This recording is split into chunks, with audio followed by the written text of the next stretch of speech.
Hi, guys. So I got lots to talk about today. I might end up having to break this up into like two or three parts. I don't know. We'll see. Because I'm going to try to keep it right at an hour. That way it doesn't go too long. People don't have a lot of time to sit around and listen to shit. So let's get right into it. Enoch, the epics of Gilgamesh,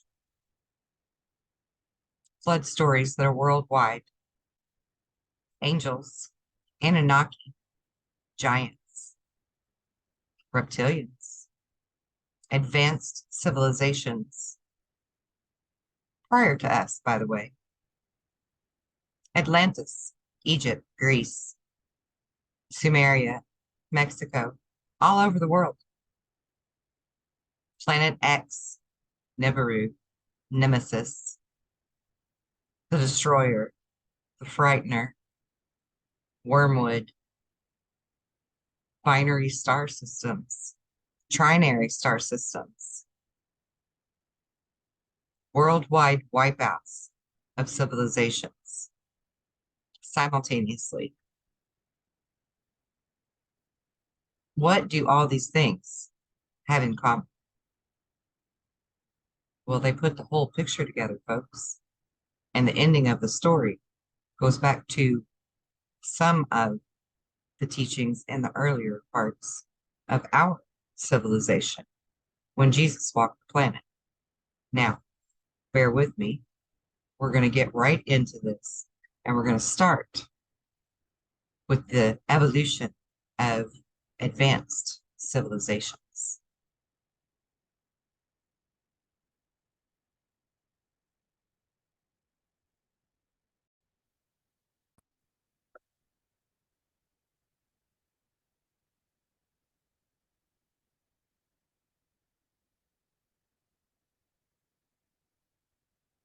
It says I'm sharing my screen, but I can't see my desktop yet. Bear with me. All right.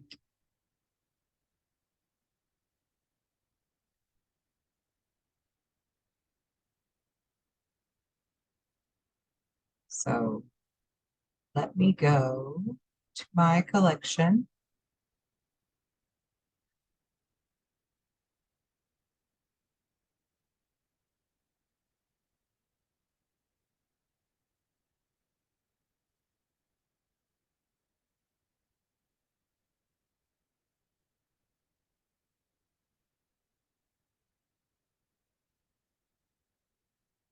Start right here.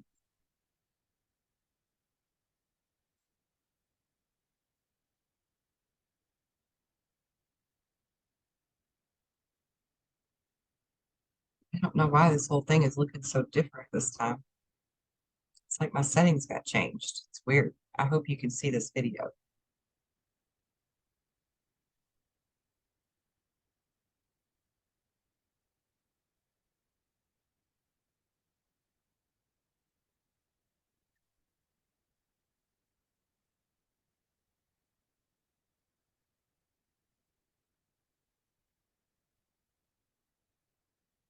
Let me just switch my account that I'm on here so that we don't have any commercial interruptions. There are over 7 billion people living on the earth right now. Tens of millions are born and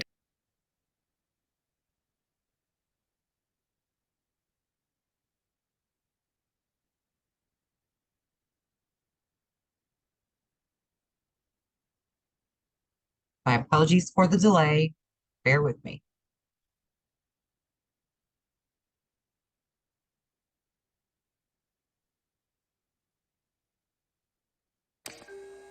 there are over 7 billion people living on the earth right now. Tens of millions are born and die each year. Every single one of us leaves signs of our existence in the air, water, soil, even space. But these signs won't last forever. Our buildings will be gone in a few hundred years. Our stone monuments, plastic, styrofoam, Twinkies, even evidence of our inevitable nuclear destruction will eventually be gone. So how can we be sure that we were the first advanced civilization on Earth? Well, according to the Silurian hypothesis, we can't. Let's find out why. Let's talk about the Silurian hypothesis. What the hell is a Silurian? Well, they were intelligent humanoid reptilians who, in an episode of Doctor Who, were awakened by nuclear testing after 400 million years of hibernation. Lizard people? Yep. Now, I'm just going to pause that for a second just to interject that here in a little bit, I'm going to show you another video clip where they found what they think to be Egyptian mummies inside of Grand Canyon, but they were wrapped completely differently than traditional mummies, and I think they were cocooned. Okay, so bear with me. We're finally doing a lizard people episode. We are. Well, kinda. Humans are selfish. It's hard for us to imagine that in a very short time, we as individuals won't be here. And it's even harder to imagine a time where our civilization won't exist at all. But if we learned anything from archaeology, it's that every civilization has its time. Think about ancient Egypt. They lived 30 dynasties that spanned over 3,000 years. And if you were an Egyptian living during this time, generations of your family, going back as far as anyone can remember, walked in the shadow of the pyramids. They fished the Nile, they sailed the Mediterranean, mingled with other cultures. As far as you or anyone knew, your civilization had been there and would last forever. Then it was gone. The Mesopotamians before them, the Indus after them, Greeks, Nubians, the Persians, Romans, Incas, Aztecs. These were empires of millions of people, all lasting 1,000 years or more, but very little evidence of them remains. Now, all of these civilizations, including our own modern one, have only been here for a short time. Complex life has existed for hundreds of millions of years. Modern humans have only been here for about 100,000 years. Our entire history has taken place in the past 0.002% of life on Earth. So there's a whole lot of past in the past. And that's plenty of time for other intelligent species to evolve, thrive, and go extinct over and over again with different species. And if that happened, would we really know they were here? When Adam Frank and Gavin Schmidt wrote the Silurian hypothesis, they addressed a lot of misconceptions about how we study the past. We're used to the idea that we learn of ancient societies by examining artifacts and excavated ruins. But this really only works if you're going back a few thousand years. And when you want to go back millions of years, it's more complicated.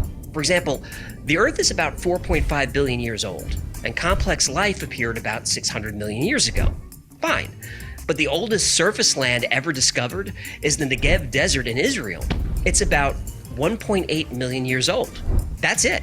Every other piece of exposed land we've ever found is newer than that. So, where'd all the land go?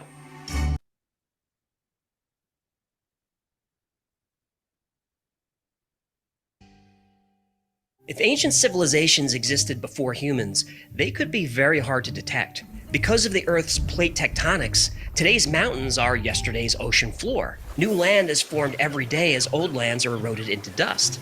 That's why discovering fossils is a lot more difficult than people think. Very specific conditions need to be present for fossilization. The organism needs hard body parts like bones, teeth, and shells. The remains need to be quickly covered and protected from scavenging and erosion. You need high pressure for mineralization and low oxygen to prevent decomposition. This almost never happens. Dinosaurs roamed the Earth for about 180 million years.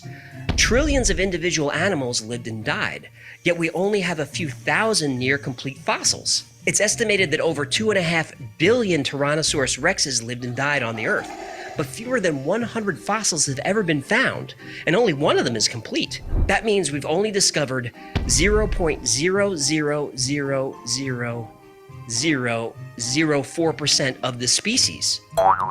Now, Schmidt and Frank said that a species as short-lived as Homo sapiens might not be represented in the existing fossil record at all. Now, the current area of urbanization is less than 1% of the Earth's surface. So human artifacts like roads, cities, machines, even megastructures would last only a few thousand years and are unlikely to ever be found.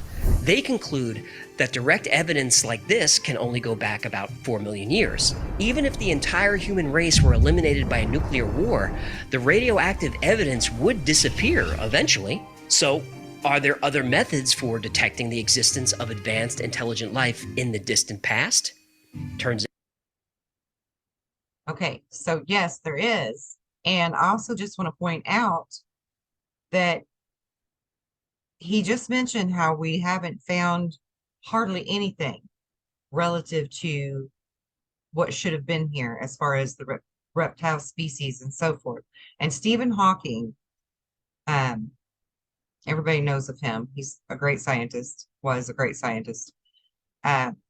He spoke of how the majority of the planets that would have life on them would have an evolution of more of a dinosaur into a reptilian, intelligent reptilian type being rather than us. Okay. So keep that in mind. Out. There are. Civilization, at least as defined by the authors of the Silurian hypothesis, is where industrialization occurs on a global scale, as ours does. Now, as we speak, industrialization is leaving clues of our existence that will be detectable by scientists 100 million years in the future. Now, eventually, our consume the plant's carbon-12. I just want to skip ahead here because I just want you to hear the end of this. Think about maybe there.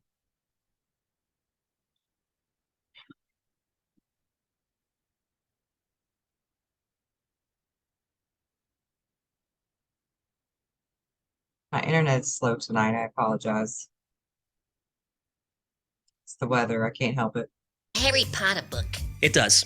And there were other massive events in the Cretaceous period that depleted the Earth's oceans of oxygen for thousands of years. Now, to be honest, most scientists believe that we are the first civilization, but they do admit that if an advanced species only existed for as long as we have, they would be really hard to detect. Even the authors of the Silurian hypothesis admit if you're not specifically looking at the right time in history and for the right details, you'll probably miss it. But the Silurian hypothesis does give us an interesting set of tools. Tools that might not help us find ancient civilizations on our planet, but could help us find them on other planets. The Drake equation is a well-known formula for estimating the number of extraterrestrial civilizations in our galaxy.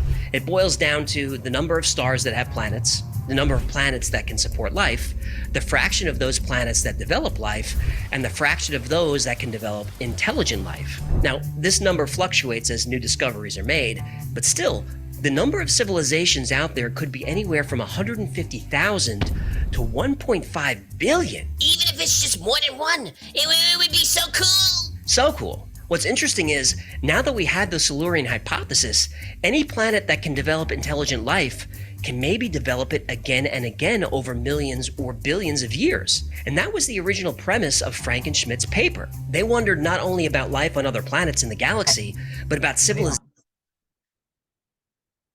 So the draconian reptiles, reptilians, are spoke of by many people who claim to know something about them.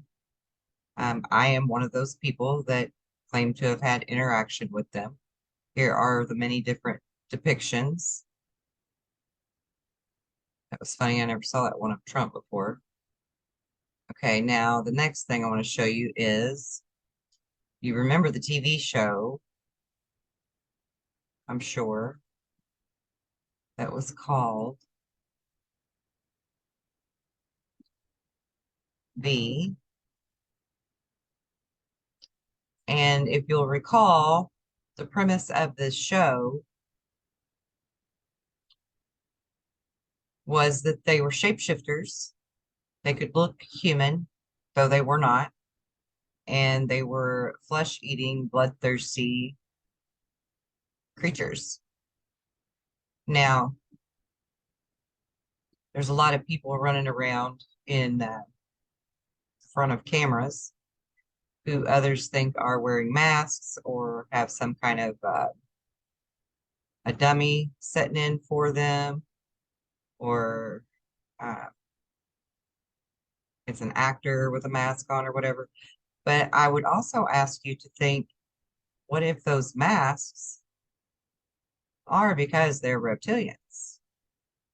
Now, I don't know if that's a fact or not.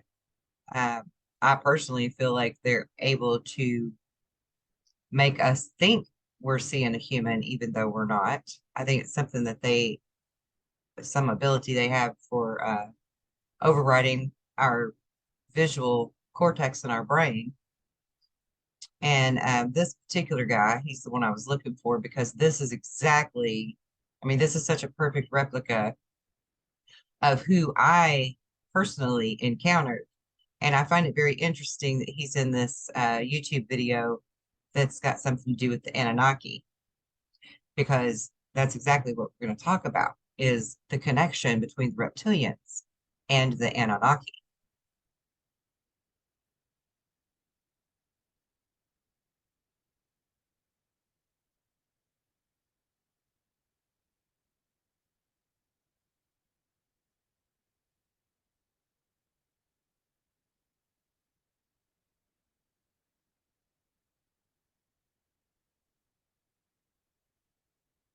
Okay, so sons of Anak is the same word essentially as Anunnaki, just a different dialect. And these were mentioned in the Bible in Numbers 13. The Israelite leader Moses sent 12 spies representing the 12 tribes of Israel to scout out the land of Canaan. The spies entered from the Negev desert and journeyed northward through the Judean hills until they arrive at the brook.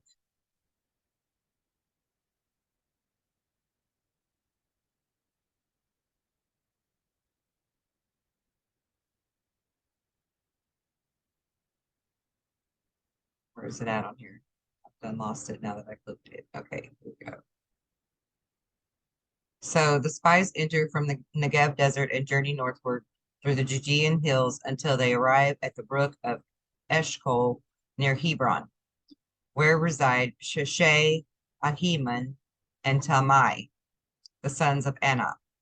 After the scouts have explored the entire land, they bring back samples of the fruit of the land, most notably a gigantic cluster of grapes, which requires 2 men to carry it on a pole between them. The scouts then report to Moses and the congregation that the land indeed is a land flowing with milk and honey, but 10 of the 12 spies discouraged the Israelites from even attempting to possess this land, for they reported that the men there were taller and stronger than the Israelites. Moreover, the sons of Anak dwell in the land, and that they felt like grasshoppers in their presence. Okay.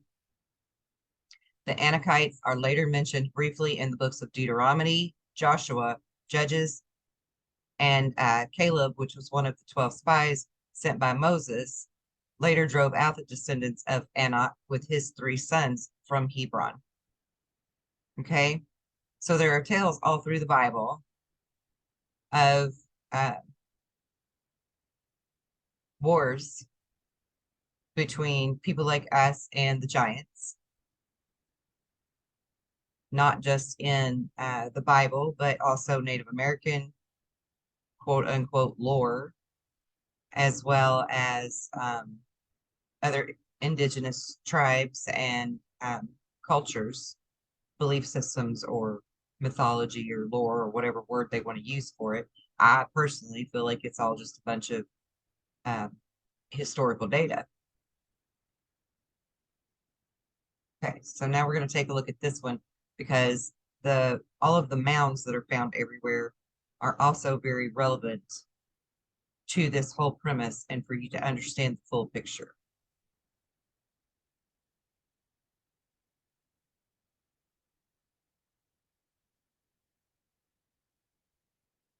If my screen will fully load. There it goes.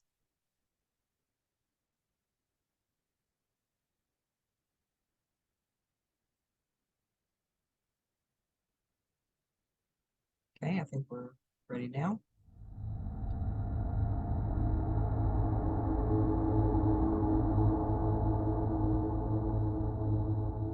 I don't know why I keep looking pastel like a cartoon over here. That's weird. I'm curious if that's getting on the recording. And I'm froze. When we think of large, ancient, man-made structures, we can't help but consider the pyramids in Egypt. Weird. Aligned to true north and celestial bodies, the near perfection of their construction is mind-boggling. Thousands of years after they were built, scientists are still trying to uncover the mysteries of how and why they were built. But what if I told you that an unknown people possessing this same advanced knowledge of the stars lived in North America, that they built their own version of pyramids, unusual structures, and large cities with walls up to 25 feet tall? And this was all thousands of years before the Egyptians built a single pyramid. This is the story. Do you guys notice how I keep looking like a cartoon over here? What's going on with my Zoom shit? Look, I'm even froze up. That is so weird. It shows me totally backwards and like cartoonish. What in the world? I've never seen it do that. That is crazy. Of Wow, Indiana's okay, mysterious mounds and the people that built them.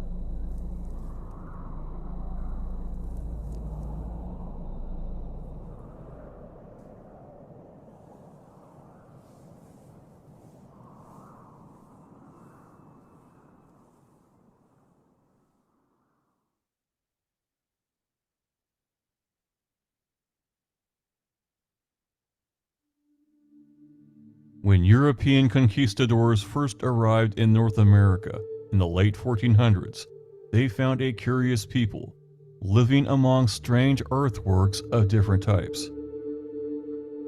Some mounds were simply platforms, high places where the elders, chieftains, and religious leaders lived, such as here at Okmulgee National Monument in Georgia. They were high above their subjects' heads and closer to the heavens.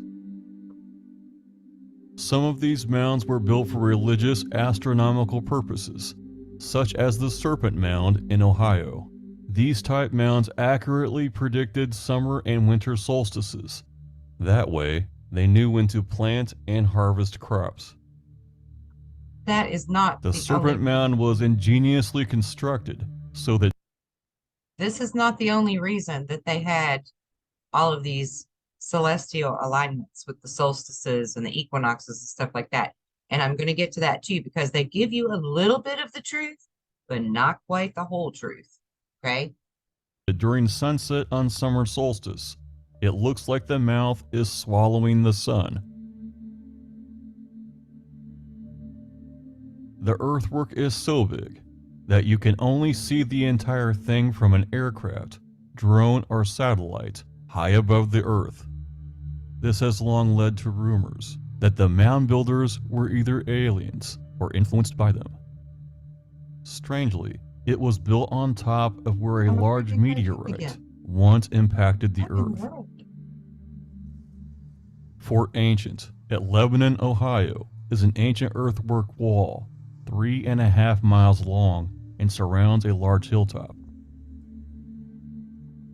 The wall ranges from 5 feet up to 25 feet tall.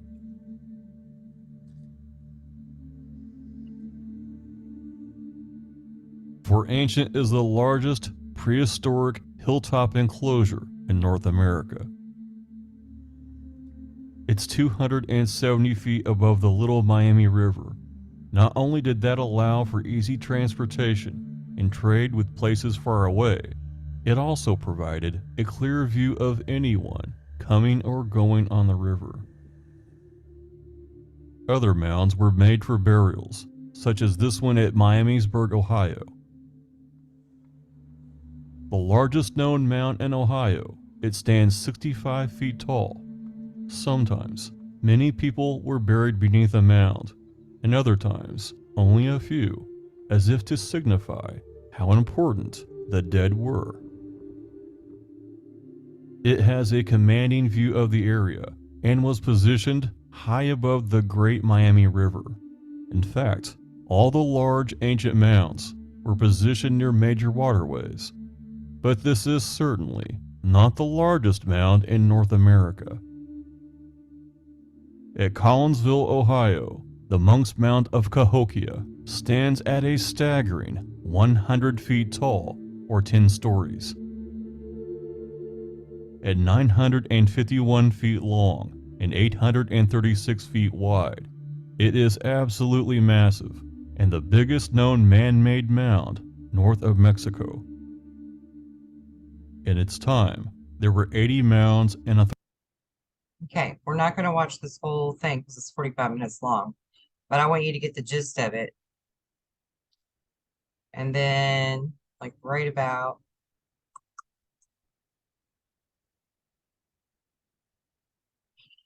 here,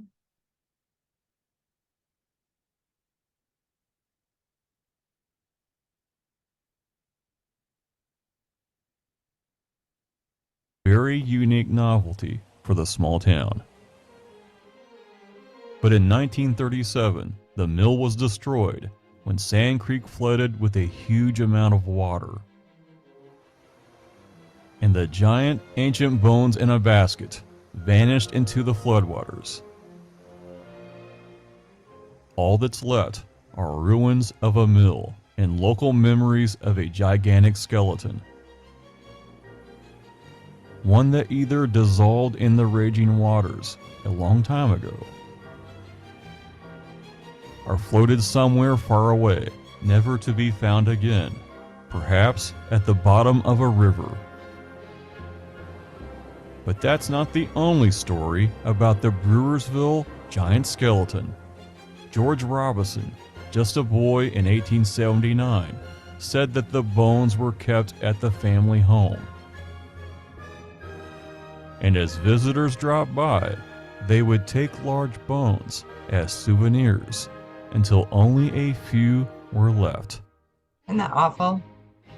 Muncie, Indiana, 1881. A mound was uncovered, resulting in many artifacts and skeletons found. The largest, considered the leader, had a thigh bone about 3 inches longer than a modern 6-foot man, making the skeleton an estimated 6.5 foot to 7 feet tall. LaGrange, Indiana, 1882, on the farm of Solomon Hedrick. From a mound 30 feet tall and covering 4 acres, a skeleton of about 8 feet tall was recovered, as was various artifacts, including ivory beads and a shield made of bone. Portland, Indiana, 1885. During a gravel excavation, large ancient skeletons were removed. They had unusual sloping skulls. For a time, they were on display at the county surveyor's office. Shelbyville, Indiana, 1885. At a gravel pit on Franklin Boots Farm, a farmhand named George Arnold uncovered a gigantic skeleton in a sitting position facing the east. Upon examination by local authorities, they estimated the skeleton to be at least 9 feet tall, and based upon the wear of the teeth, the man was at least 100 years old or older when he died.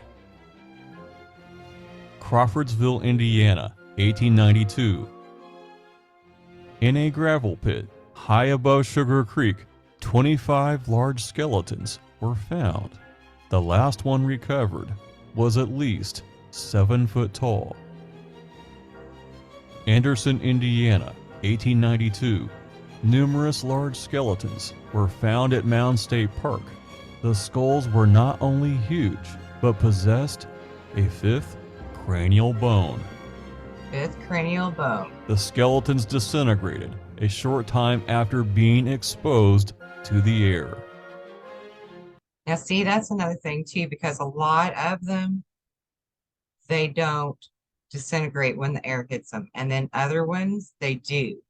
And I think that's the difference between the human bones and the reptilian bones, or whatever these giants are.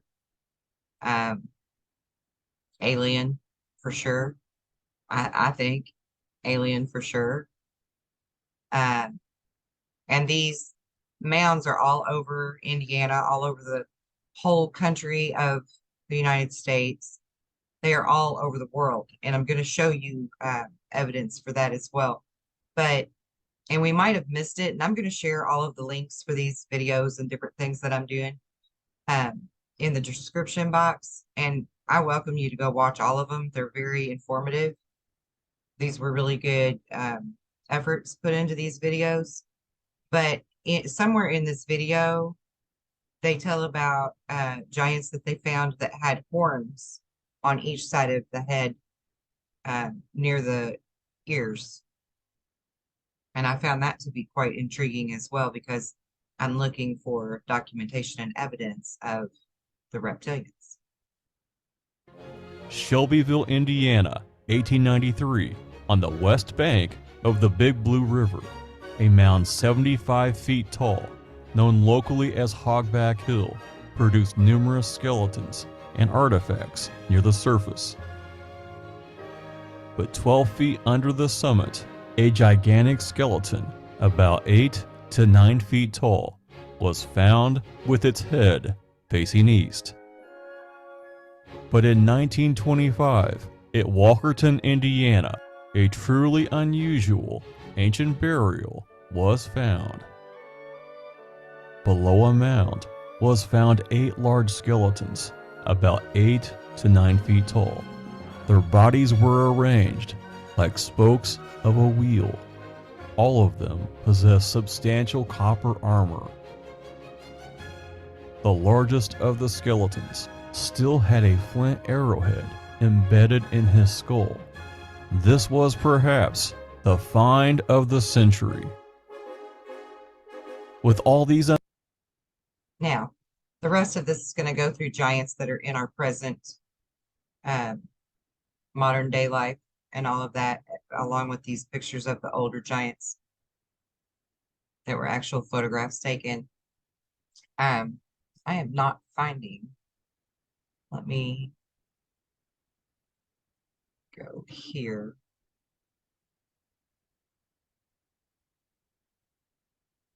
That's so weird, y'all. I don't know if you can see that or not, that I keep turning into a strange cartoon like freeze frame thing over here. And every once in a while, I see these great big orbs of light in each corner of the room too. So you might want to pay attention to that. Let me see if I can find.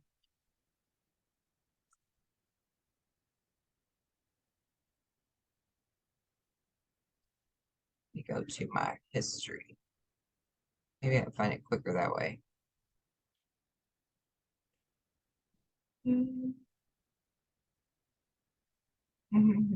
Miss Gina. Yeah, Miss Gina. I love her. She's great.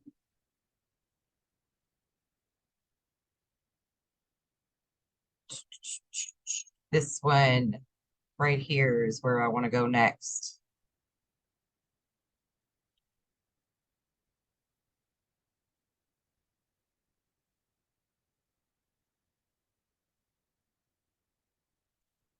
I love this guy, the Y Files. He cracks me up, him and his goldfish. I was like froze like a weird cartoon again. That's strange.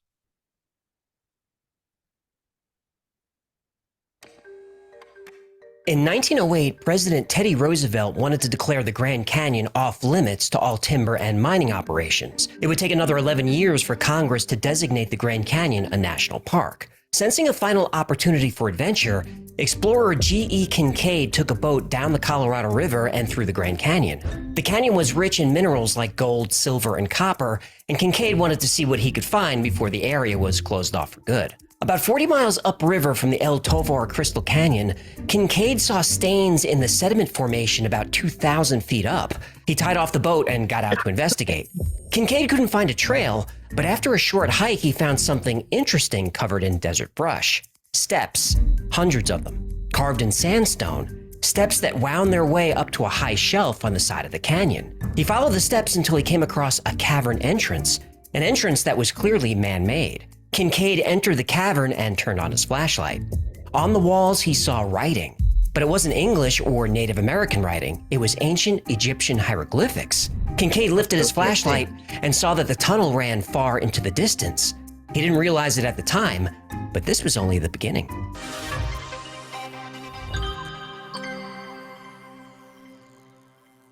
When G.E. Kincaid tied off his small wooden boat to investigate the strange coloration of the rock wall, he was hoping to find clues that would lead him to a mineral deposit. He wasn't expecting to find hieroglyphics.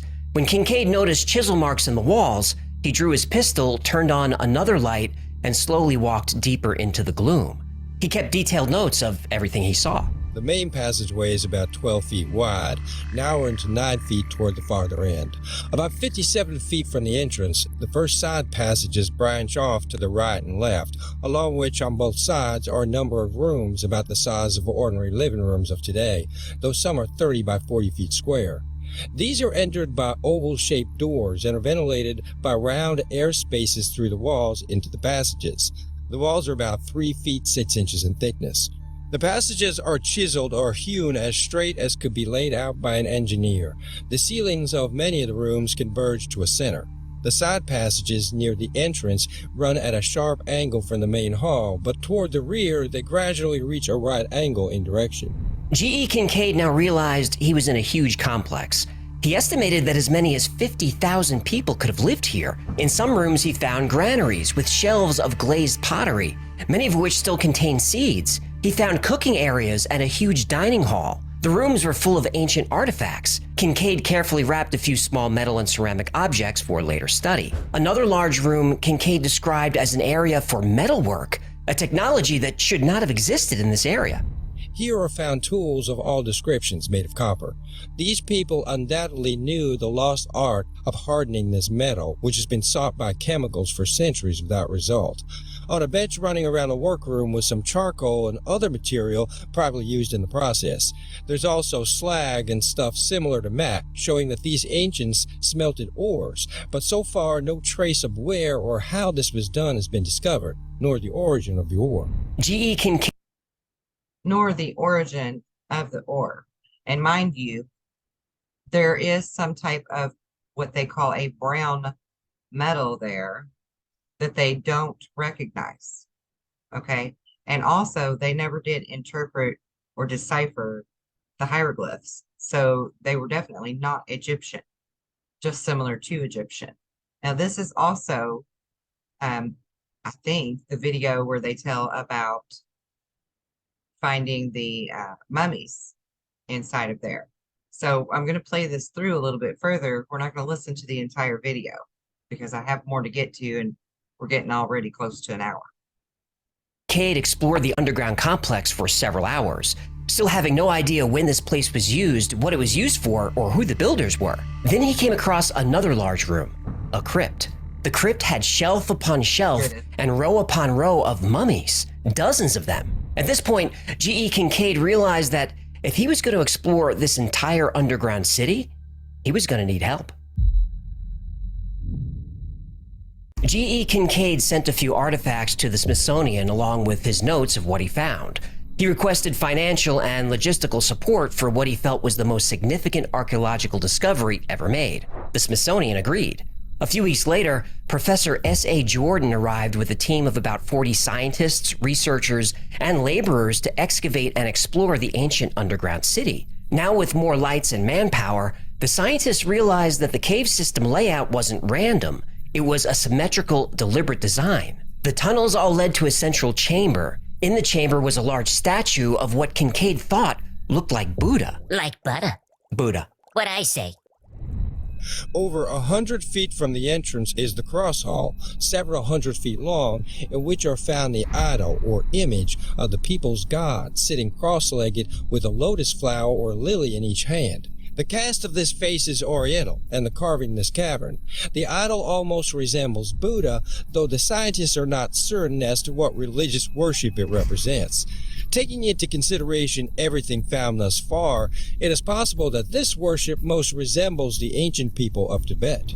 No, I didn't think we were allowed to say Oriental. Okay, we're going to skip that part and move on ahead.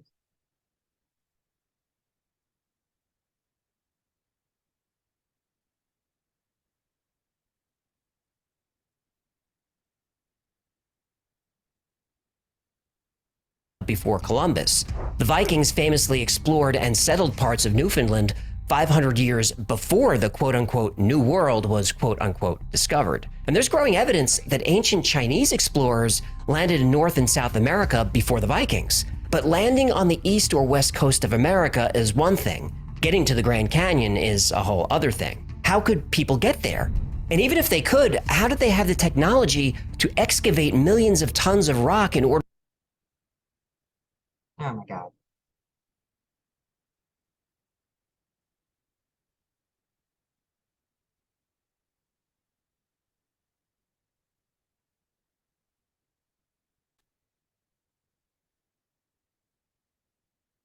to build an entire underground city? Well, we may have known the answer to that question for 1,000 years. Traveling from Europe and Asia to America thousands of years ago was almost impossible. Almost. Many brave people did it. But traveling to the Grand Canyon is a much more difficult task than landing on a California beach. To get to and build in the Grand Canyon requires technology. The Hopi have a very intriguing legend about the ant people. These are humanoid creatures that are smaller than humans with pale skin and large eyes like an insect. Aliens. According to legend, a series of cataclysms hit the earth many thousands of years ago. Young Adrias. The Hopi were on the verge of being destroyed. A sky god emerged from what they called a moving star. UFO. The sky god brought the Hopi to the ant people, who escorted them to underground caves for protection. The sky god then got back into his moving star and flew off above the clouds. The Paiute have a legend about the Havmusuvs.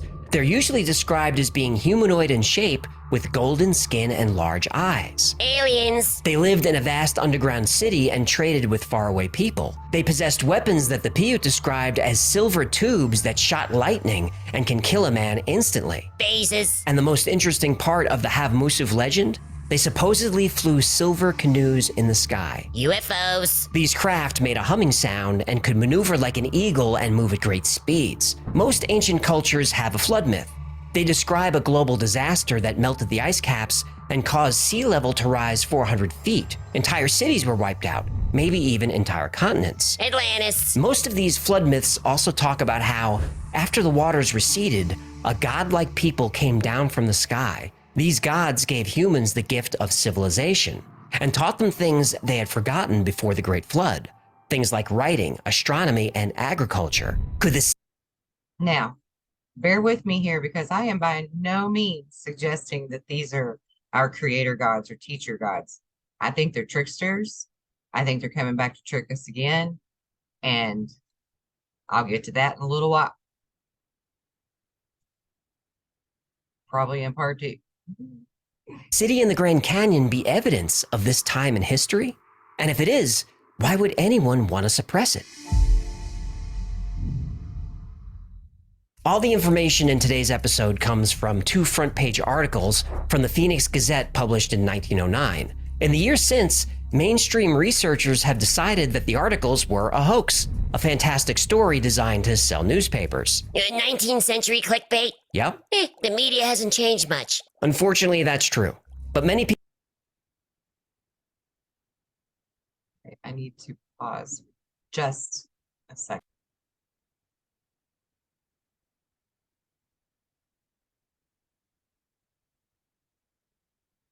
Okay, it says I'm recording, but I'm not. Okay, now it's working again.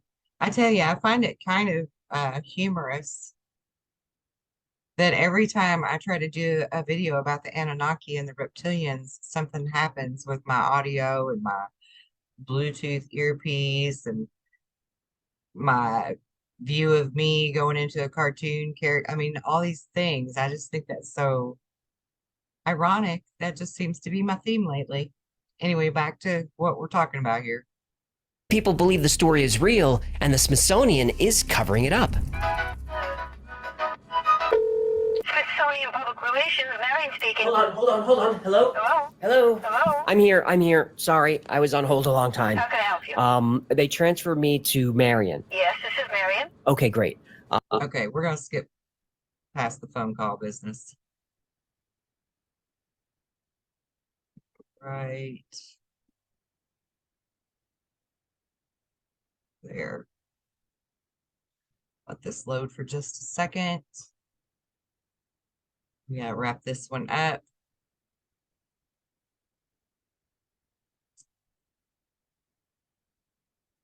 Plane or ride a roller coaster or drive a car. Some things in life are dangerous, but they're still worth doing. Some other caves in the Grand Canyon have been blocked by steel gates. They say this is to protect the bat population. Whoa, did you say bats? We have to protect the bats? That's what they say. Well, haven't bats caused enough problems these last few years? Allegedly. Still, people are willing to risk a fine or imprisonment to find the lost city in the Grand Canyon. But anyone who goes looking should expect a response. When Jerry and Kathy's team tried to explore the area, suddenly an unmarked plane appeared. Clearly, they were being watched. Despite this part of the Grand Canyon being a no-fly zone, and the fact that no aircraft is allowed to fly below the rim, a plane appeared. Jerry Wills is convinced this was a warning. His team was unable to continue their expedition. Exploring the cave from above is almost impossible. But what about exploring it from below, as G.E. Kincaid did? Another group of explorers tried this. As they approached the location, a black helicopter showed up. Not a tourist helicopter, not even a black civilian helicopter, an Apache combat helicopter. When this team... And let me just tell you from firsthand experience, I know that they do that shit to people because they did that to me. From, 2007 until about 2013, I was periodically harassed by the black helicopters, Apaches, and the, some stealthy ones that make no noise. I can't think of, is it a Black Hawk that doesn't make any noise? Anyway, it's totally black in color and it makes no noise. I mean, it was literally over top of me sitting on my porch swing out in the yard before I ever even realized that it was there. It had maneuvered through the trees, the power lines, the whole deal, and got right over top of me. They surveilled me constantly. One time I was driving on the highway and they came straight down toward the hood of my car like they were going to play chicken with me. My ex-husband, they did the same thing to him when he was driving my car. So, and there were men dressed in black clothes that would slip around behind trees and break into my house and toss it, and stole a bunch of my paperwork and my research, tossed a couple of hard drives, tapped my phones, had men in white vans sitting outside my house. My children were followed back and forth from school and stuff, off and on. It was a lot because they wanted to shut me up. And so I did go underground and used an alias and totally became a ghost online and credit-wise so that I couldn't be tracked any further because my house also burned down. And then the camper we lived in while we were getting the new house also got broke into while we were there. Like, there was a lot of stuff. They really will go to some extremes for things like this. They really will. So you do have to be careful what you do and how much you say, because there are powers that be currently that can harm you if you don't know how to protect yourself and shield yourself and cover your own ass and all of that, right? So this stuff does happen to people when they're over the target with stuff. Team explored the area above looking for the ventilation shafts Kincaid wrote about and possibly a way down. They found cement blocks in the middle of nowhere. Some of these blocks are platforms near the edge of the rim with hardware and anchors that would be used to assist mountaineers. When asked about this, the authorities say these are reinforcing structures to prevent rockfalls. Also in this forbidden zone, rock formations have unusual names. There's Isis Temple, Tower of Set, Horus, the Cheops Pyramid, and Ra. There's also the Manu Temple, the Buddha Temple, the Krishna Temple, and the Shiva Temple, and many more names that refer to ancient Egyptian and Hindu cultures that specifically have myths about a god helping civilization after the Great Flood. And also, there are several Egyptian named towns and cities throughout America. I have some in a list here somewhere. Hold on. Let me see if I can find it real quick. I wrote a few of them down just so I would remember. So we've got Cairo, Illinois, Nashville, Indiana and Tennessee, Memphis, Indiana and Tennessee. Clarksville is also a name that's Egyptian, and it's in like 5 states. Matter of fact, I think Illinois may have a Memphis, Illinois as well. What else is there? There's Palmyra, Indiana, which is an Egyptian name. There's Nineveh, Indiana. And again, there's several mounds throughout Indiana that have yet to be explored or even discovered.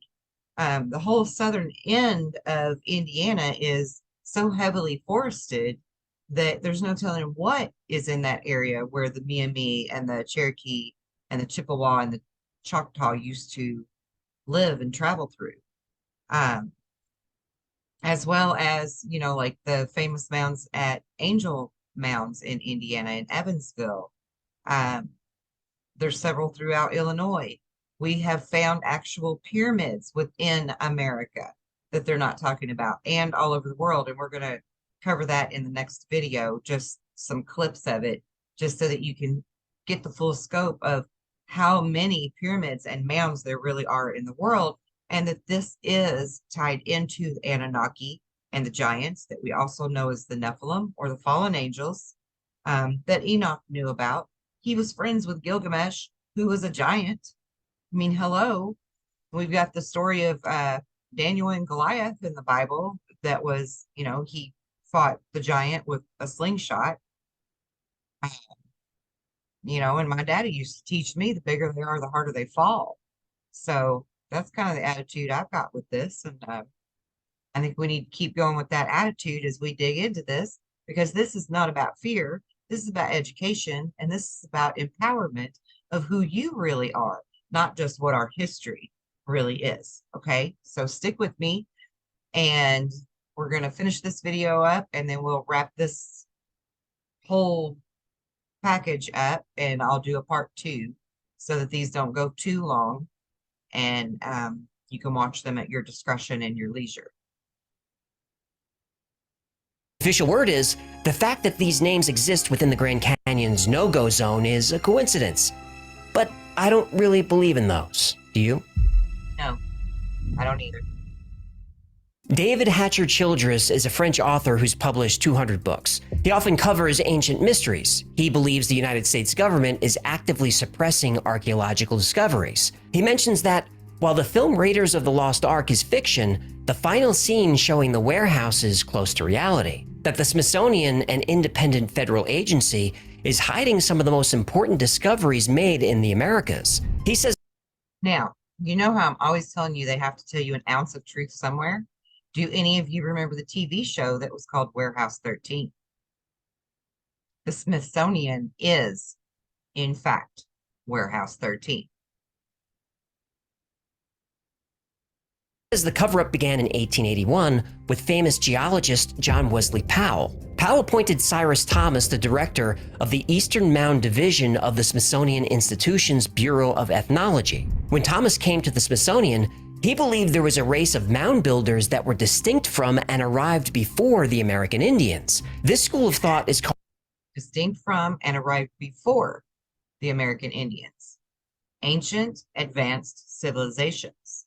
Called diffusionism, which says throughout history, there's been a widespread dispersion of culture and civilization, even across great distances. The Smithsonian took the opposite approach. It promoted isolationism, which says most civilizations are isolated from each other and have little contact, especially when separated by large bodies of water. It was held that the advanced and highly populated civilizations of the Ohio and Mississippi valleys were rare, and that they didn't have contact with other advanced cultures like the Aztecs, the Toltecs, or the Maya. But the Mississippi River runs from Canada all the way to the Gulf of Mexico. To say these cultures were isolated is like saying that people in the Black Sea had no contact with people in the Mediterranean. Okay, I'll let you watch the rest of that if you want, because I want to jump over to this one real quick and just show you a bit of it. Look, I'm a cartoon again. So my main interest at the time was exploring the cave. I wanted to know what it was, how far it went.